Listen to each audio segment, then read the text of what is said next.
کہہ رہا ہوں، پاکستان کے اختتام کے لیے کاؤنٹ ڈاؤن شروع ہو چکا ہے، الٹی گنتی شروع ہو چکی ہے۔ کم سے کم ایک باعزت آزاد باغیرت قوم کی حیثیت سے تو خاتمہ ہو ہی جائے گا۔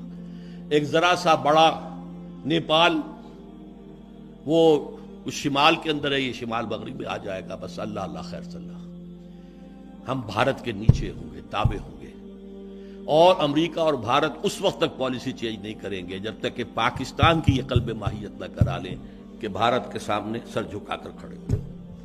پھر اسٹریٹجیز تو چینج ہوتی رہتی ہیں، نشان یہی ہے زمانے میں زندہ قوموں کا کہ صبح و شام بدلتی ہیں ان کی تقدیریں، وہ تو بدلیں گی، لیکن اس وقت یہ بات ہے لازماً کہ پاکستان کو it has to be cut to size, either to erase it from the map of the world, یا یہ ہے کہ محض ایک طفیلی سا کو ملک بن کر رہ جائے۔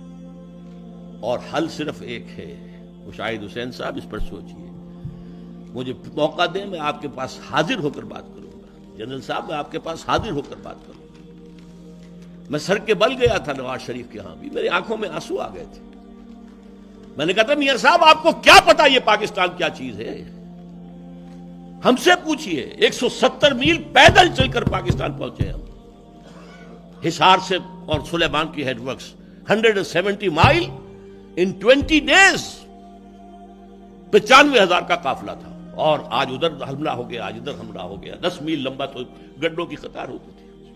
ہم سے پوچھیے، آپ کو تو یہاں بیٹھے ہوئے چھپر پاٹ کر اللہ نے ملک دے دیا۔ میرے آنکھوں میں آنسو آ گئے تھے۔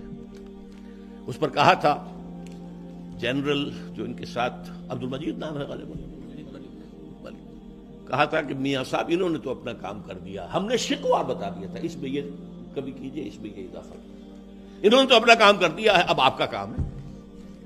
تو میرے سامنے تو کہا کہ اچھا راجہ صاحب، راجہ ظفر الحق صاحب سے کہ تیاری کیجئے پھر ترمیمی بل کی، ترمیمی بل لے کر آئے تو 15ویں جو وہ تھی جو ترمیم، لا حول ولا قوت الا باللہ، وہ تو کوئی وہ خلیفہ ہارون الرشید بننے کی فکر میں تھے اس وقت۔ بہرحال میں تلخ نوائی پر معذرت خواہ ہوں، کہنا وہی چاہیے جو دل میں ہو۔